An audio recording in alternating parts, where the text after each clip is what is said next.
ছাত্র জনতার গণ অভ্যুত্থানে দ্বিতীয়বার দেশ স্বাধীন হলেও এখনো স্বস্তি আসেনি।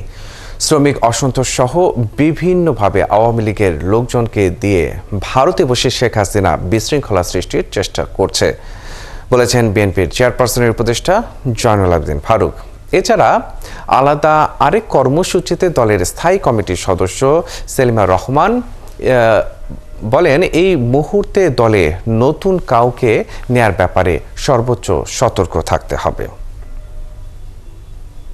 রহিম রুমানের প্রতিবেদন।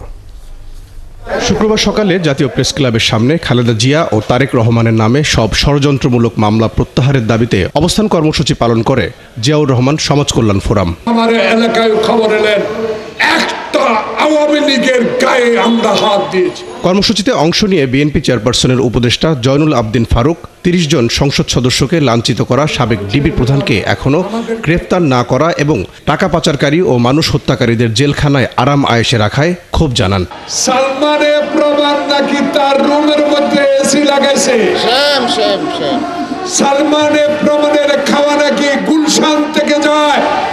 যে হারুন বিএনপি অফিসকে তছনছ করে দিয়েছে, যে বিপ্লব মেহেদিনা বাংলাদেশে বিএনপির অফিসে ঢুকে অস্ত্র রেখে আমাদেরকে মামলা দিয়েছে, জনাব স্বরাষ্ট্র উপদেষ্টা মানুষকে একটু দেখান যে এরাই অত্যাচারী। এদিকে জিয়া প্রজন্ম দল আয়োজিত বৈষম্য বিরোধী ছাত্র আন্দোলনে নিহতদের পরিবারকে আর্থিক সহায়তা ও আলোচনা সভায় বিএনপি নেতা আব্দুল সালাম ছাত্র জনতার বিজয় অক্ষুণ্ণ রাখতে সবাইকে ঐক্যবদ্ধ থাকার আহ্বান জানান।